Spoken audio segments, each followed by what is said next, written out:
All right, you guys, welcome to another episode of Unapologetically Her, the podcast that's for her, by her. And for today's episode, I am joined by the lovely designer, Miss Melissa Williams, honey. Hey, girl. Hi, everyone. Hey, how's it going? Pretty good, girl. Pretty good.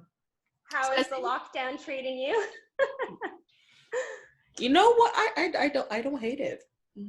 I don't hate it. Yeah. Nope. I am low-key loving it, despite the consequences, the negative stuff happening. For me, personally, I love being home. I get to be on this podcast, so that works. Yes, girl. We didn't have time to do that before, so. No, right? Literally, COVID has opened up so many doors and windows. Yeah. Kind of get back to yourself. Yeah, exactly. Right? Sure. But we'll tell the people quickly how we know each other. We have a little bit of a history backstory. You want to tell it? Yeah, sure. So you modeled for me. I think it was a fashion show based on sustainability. It was this school fashion show, and you were one of my models. And then a few years later, you were training me at work, and I was like, "Oh, I know you." You're like, "This girl looks familiar." But you got a model for you? Yeah. And here we are, comes back full circle, like 5 years later, I think. Yeah. Dang, time flies. Yeah. What? But yes, girl, how have you been handling, the whole social distancing, COVID? Like, what have you been up to? Honestly, I've just been still designing. Like, I'm just trying to be productive as possible. I'm still working on my collection for next year. And I've also been making some masks out of my scrap fabric on the side. So keeps me busy. I'm just trying to stay as busy as possible, really. Exactly. Just kind of keep the mind moving, motivation. Yeah. Yes, I agree with you. And then, before we get into today's topic, your social medias, your website, how can people, run you a check, honey? How can they find you? Yeah, so I'm the designer of a bridal design house. It's called Luxe Collection Bridal, and we focus on inclusivity and convertibility. So we offer a lot of our designs in many different skin tone shades, because we're finding that a lot of the designers in bridal stores, you can't get a specific skin tone shade that matches with a wide range of skin tones. So I'm incorporating that into my collections. And we also have a big size range as well that I'm working on. Nice. So and a lot of our styles can be worn different ways. So you can remove certain parts to make it a different look throughout the wedding day. So that's what I'm working on. You can find me on Instagram at Luxe Collection Bridal. It's spelled Luxe Collection Bridal. Nice. Yeah. And then my website is luxecollectionbridal.com. And you can also find me on Facebook with that same name as well. So make sure you guys hit her up, a Luxe Collection Bridal. If you're watching this on YouTube, I'll leave all the links to her social medias, her website in the description box. If you are listening to this on a streaming platform, then head over to my Instagram, where you'll see her picture and all the information down below in the description, in the IG story, Twitter. You already know how this goes. Cool? Cool. So, my girl, we have a particular topic today. So do you want to kind of give us the inspiration behind it? Yeah, well, definitely. So I've always loved sewing, but it really started in high school when I made somebody a pageant gown. So then after that, I was like, high school, my girl. Wow. Okay, go ahead. Yeah. So then I decided to study at Ryerson. I took the fashion design program. I graduated in 2016. I first started doing evening wear, but then I found that there really wasn't a demand in that market, because there's so many different evening wear brands that you can get for really low cost. Like, you can buy an evening wear dress at like H&M. You know what I mean? Like, it's not a very niche market. Yeah. So as my experience went on, I had my first job at a bridal salon, and I loved it. And then I've been working at bridal salons like ever since. And then I started to get into bridal alterations. So I had a lot of the bridal wear experience. Yes. And my sewing experience. So I just thought, hey, why don't I put the two and two together? Mesh my bridal knowledge that I have about working with the brides, figuring out what they want, and then combining my sewing experience with that. And I was like, why don't I just make bridal wear? Yeah. And then that was it for me. I was like, yes, I'm doing bridal. And you know what? A wedding dress, it just has more meaning behind it anyway. So yeah. It's more exciting for me to design anyway, rather than so you just pretty like much a do t-shirt. all your designs from scratch, like out of your head, or do people tell you designs? Well, I've made custom before, but right now I'm really focusing on just making collections. Yes. That will be distributed to different bridal stores, different boutiques. Yeah, That's what I want to do. Yeah, so I like to research the trends first and see what's really out there. And then I kind of mix my own design aesthetic with that and see, okay, well, how can I make this different? How can I make it my own? And then I start sketching. Oh, yeah. I love that. Oh, girl, sign me up. Anyone wants to put like a ring on it, I am coming to you for a wedding dress. Yeah. I got you. Girl, I'll be studying like, yes. So as you guys can see, today's topic, we are talking about the fashion industry, the bridal industry, the lack of Black women in the fashion industry at the moment, challenges being faced, being your own boss in the industry.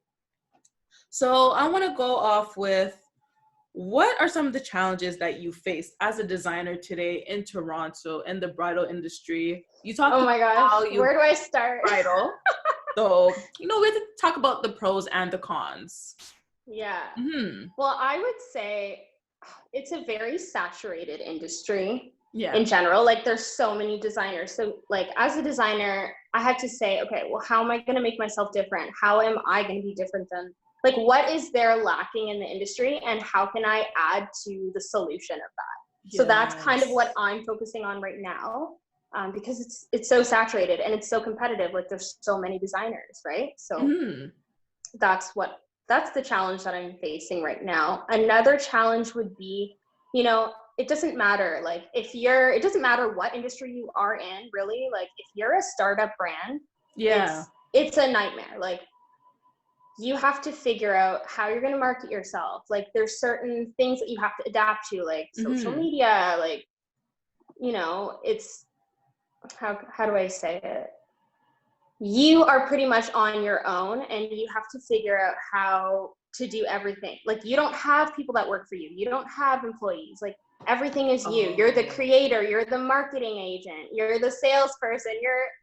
You're like a jack of all trades. Yeah. So I would say, it's really hard to, like, put yourself out there and really get yourself known. And I think any small business owner feels that same pressure. Yeah. Right? So did you find that there was an importance for you to be like, I have to study business, or do you kind of just learn as you go? Because you studied mostly fashion.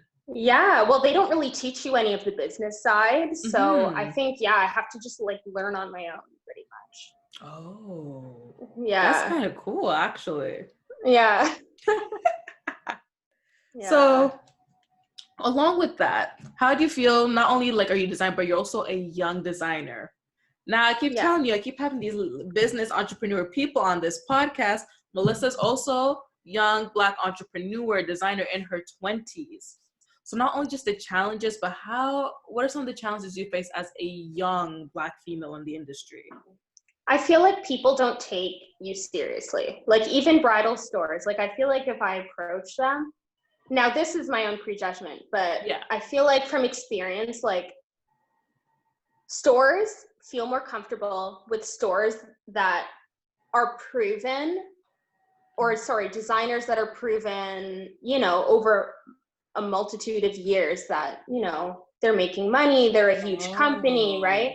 But I feel like stores are kind of hesitant to work with a smaller designer because they're not really sure, like, if your items are going to sell, if you're going to do well, right? But I feel like everybody has to start somewhere.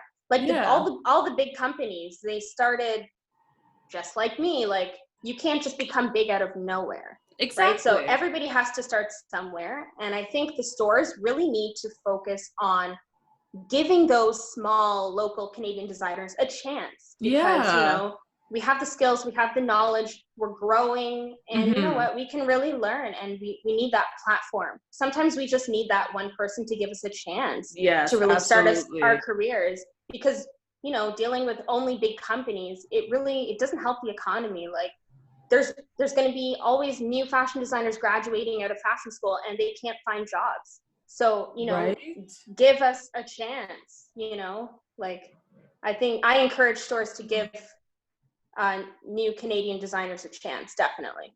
So I have a question now. When you talk about give a chance, like, do you go and market yourself to kind of like these boutiques or these stores? Like, how does that process work? That is what I'm going to be doing. Yeah, like once the collection's finished, and I'm gonna get my lookbook done after this whole pandemic is over. Right?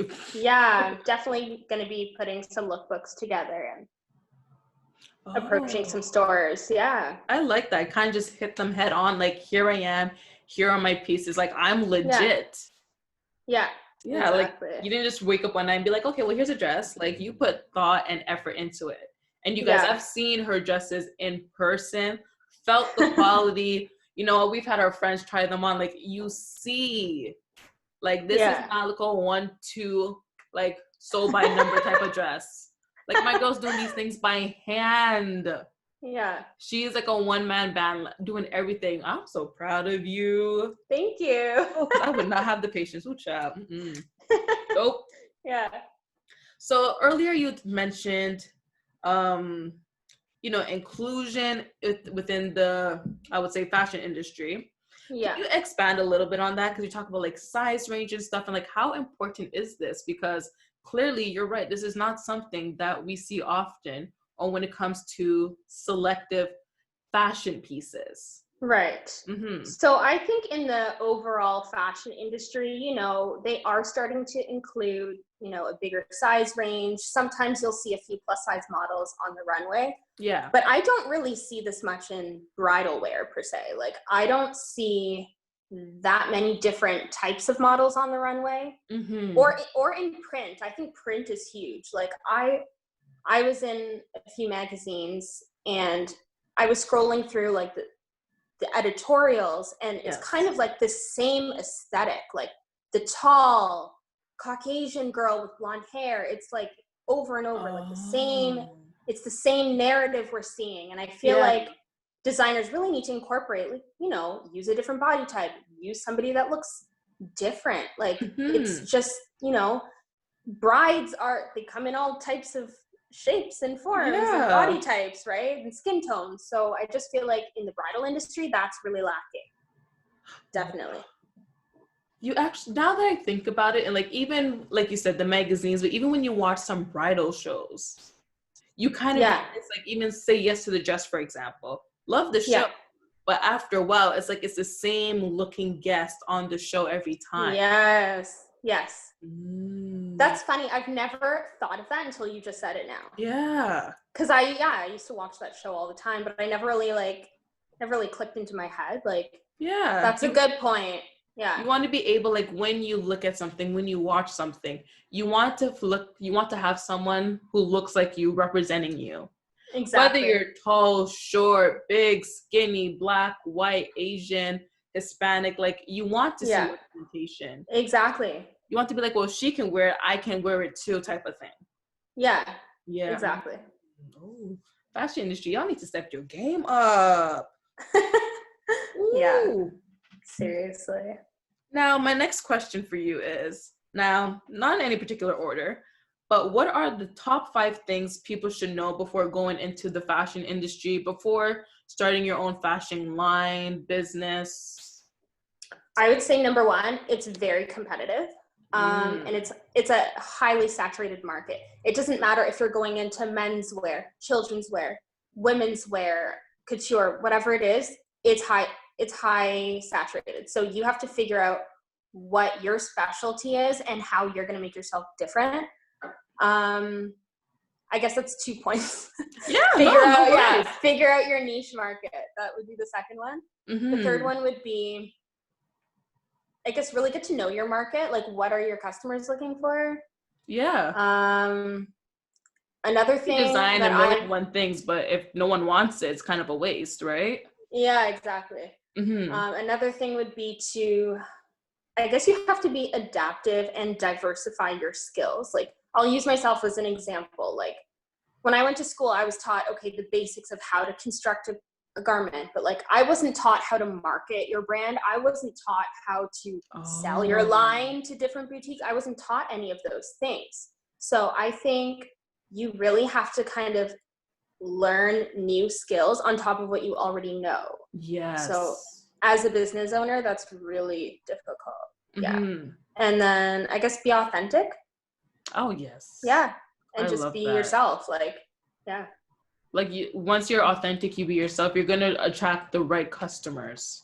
Yeah, the right people will come to you. Yeah. I like that. And also, I think you have a good point. You have to keep learning. You have to keep teaching yourself. Yeah. A lot of people think once they have what they have, that's it. No, it kind of just puts you in one spot. It's learning every day. Every single day is learning something new. Yeah. Nice. Oh, you guys, make sure you're making notes. And these are the things that it's not even just for the fashion industry, but if you're someone who wants to go into business, if you're someone who wants to be an entrepreneur, maybe you didn't study business, but here is 5 tips from someone who's in the field right now, doing her thing and doing it well, might I add, but doing her thing. So definitely take these notes. Now, we already said it's the fashion industry is definitely highly saturated. Yeah. Do you feel like there's any particular area, or just everything now? I think women's wear, ready to wear, and also evening wear is very saturated. Yeah. That's true. You said like even when you go into the mall, even when I'm shopping with my boyfriend, like he goes like, how come there's so much more women's stores than men's stores? And I'm like, it's so true. How come it's always like a greater number of options for women than men? Yeah. Oh, yeah. Even if you just go into the mall, like you'll see like, okay, maybe like 5 women's stores and like maybe a men's store over there, but it's not like, have you ever noticed that? Like it's more geared toward women. Yes, it's true. Next time you go to the mall, like think about how many women's stores and men, like think of the ratio. You have a point. Yeah. Even like we're in the location where we work together, and I kind of think back to it, and it's like you have maybe one level or one section of the store for men's. Yeah. I think by every level, there's something for women. Yeah. It's so true. It's so true. Oh, man, I'm so sorry. I guess they think you guys aren't really into fashion. I don't know. Yeah, I don't know. That's good. So you know what? We need some men designers. Come through. Yeah, we do. Maybe I'll start thinking of suits in the future, but one step at a time. Manifestation. Yeah. You heard it here first. Go put that into the universe. Yeah. Now, my next question for you is, going into the fashion industry, even thinking about this, who was your biggest inspiration and influence? Like, was there anyone that made you think, I want to do that? Or was it just a gift from God, a calling from the universe? I think it was my calling. But if I had to pick an inspiration, I'll pick one of my favorite bridal designers ever. She's also on Say Yes to the Dress. It's Haley Page. Yes. I'm obsessed. I wish I could meet her one day. Manifestation.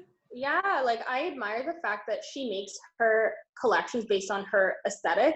And regardless of what the trends are, she still stays true to her aesthetic. So I think that's what I want to do as well. So that's really inspirational for me to see. Yeah. Oh, I need to search her. That sounds nice. Yeah. I like that. Still on trend, but you still want to have your own personal touch. Exactly. Yeah. And I think at the end of the day, that's a problem a lot of people have, where you fall, not personally, but a lot of people sometimes end up falling into a category where they want to be for everybody. Yeah, it doesn't work like that. It doesn't work like that. You want to be inclusive for everybody, but you necessarily cannot be for everyone, because if you are, then you lose your authenticity. You lose yourself. You lose your original message in a sense. Exactly. Yeah. Yeah. And then you said like back in high school, you made, what was it, a ball gown? It was a pageant gown. Pageant gown. Yeah. So is that like your first thing that kind of inspired you to go into fashion? Yeah, that was the very first dress I ever made. The Mm-hmm. very first one, yeah. Oh yes, I remember like little kids like they used to like dress up in like their towels or blankets to be like, here's the dress.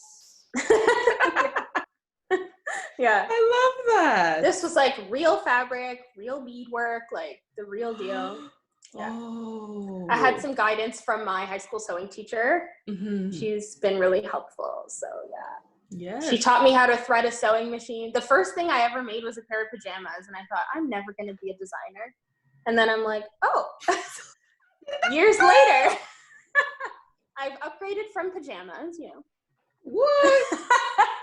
Like, Yeah. if you guys are watching this on YouTube right now, and if you're not, you should, because right now Melissa is actually sitting, and I'm guessing this is one of your dresses behind you. Yes, it is. Yes. Tell us about it. Tell us about it. Go ahead. Give us a little detail. Well, okay. I'll zoom in, I guess, just so you can see the beadwork on it right here. This is my geometric ball gown. I've actually lined, I don't know if you can see it. I have some lining in here just to kind of cover up the cutouts that I do, because I do really dramatic cutouts on my dresses, but I've also beaded it with some 3D lace as well. That's gorgeous. So it's one of my couture pieces. Yeah. It has a lot of handwork on it, for sure. You can tell whether you're zoomed in or zoomed out. I'm just kind of like looking at like kind of like the bust chest area. Yeah. I'm loving that. Thank you. Now, when you say dramatic cutouts, kind of describe that a bit. Like, what do you mean? So it's like areas of the dress that are not lined, so you can see your skin. Ooh. And it has like a piece of mesh. So that's what I kind of mean when I'm here. Like I'll put my hand just so you can see what I mean. Like, yeah. So this is actually a cutout. Oh, that's such a me dress right there. I love that. Yeah. But see, if I go back to that point of the inclusivity with the skin tone, what I mean is I'm going to be making this mesh in various skin tones so that it matches every single type of skin tone. That makes sense now, right? Yes. Yeah. Because in the bridal stores, they would only have like ivory and like cream color. But I'm thinking, okay, but what about Black women? They get married too, right? I think. I would hope. We don't have the ring yet, but I would hope. So yeah, I'm definitely going to be making them in a wide variety of colors. Yeah. I've even tested it out on my own like skin, and I'm like, yeah, like it actually blends with my skin tone really well. So I'm really excited. I'm really, really, really excited. Oh my God. Like I'm having kind of like a revelation moment, because you're so right. There's so many times where, and you see it like now that you want to like incorporate that with bridal, you also see like the lingerie line, where now all of a sudden, now we have lingerie that matches our skin tone. Now we have foundation, although it took some time. Thank you, Riri. We have foundation that match our skin tone. Yeah. But simple things like this as well, people don't really take into consideration. It's so true. It's so true. Yeah. Like obviously we don't really want to be too exposed and have like a wardrobe malfunction thing going on. So thank God for the mesh. But then sometimes it kind of just looks kind of off or not all put together. Like, and if designers don't offer it in the bridal stores, people are going to be limited to whatever's in the bridal store. Like they're going to be like, okay, these are the colors that are offered, which is ivory and nude. But what is nude really? Like my nude is not your nude. Exactly. So everybody's version of nude is like a way different color. Yeah. So that's why we're offering those different fabrics. Yeah. Okay, so I'm just repeat real quick. If you guys need a wedding dress, hit up Melissa Williams, Luxe Collection Bridal, because clearly my girl has thought of it all. She wants to make sure you are slaying, you're getting your money's worth. And also what I like, because you said you're limited now to only certain dresses in the stores, in the boutiques. And sometimes because of stuff like this, you won't even get the dress that you truly want. And it just won't look the same. Like it won't look the same on like a lighter person's skin tone if you're ordering that same nude color that they ordered, because their skin tone is way lighter. So it's not going to look like nude. It's going to look like ashy ivory. Like, you know what I mean? Like it's not going to look the same. Yeah, it won't look the same at all. So And that's my thing. Like, if it doesn't look the same, if you don't feel confident, then you're going to go to that next dress, like, you know, your second, third pick. But I feel like that kind of takes away from this special day, from your special dress. Yeah. Like, be like, okay, now I'm just going to get married and whatever. Honey, no. Like, if you, like, I plan to do this once, twice, 3 times, whatever the case may be. However, that's my special day. Like, when I walk in my dress, I need to be bing, bang, pow. Yes, it has to look the same regardless of the skin shade that you are. Yes. It has to look the same on a white person versus a black person. Like, it has to look the same. I love that. Yeah. Ooh. So that's what my brand is about. Yes. We want to make beautiful dresses for everybody. No, I love that. I appreciate that. Oh my gosh. Yeah. That's definitely something you don't really hear about often and explained in that way. Yeah. I hope these people, like, fashion industry, one, think twice. 2, hire her. Now, it's kind of like my final question for you, but what is the biggest misconception? I have a problem saying that word. Oh my God. About starting a fashion line, getting into the fashion bridal industry? Like, I would say that failure is bad, because really failure is probably your key to success, because whatever doesn't work out for you, you will always find a way to navigate around it and find something else that works. Like, if I hadn't failed in, like, my other endeavors, I would have never been where I am today, like starting my own business. Like, I would have never even done that. So you have to fail in order to succeed, really. So failure is success. I love that. I think that's one thing too. Everyone expects everything to just happen right away. Yeah. Like, don't think of the failure as like, oh my gosh, I lost this and that. Like, use it as a lesson. Exactly. A guide tool.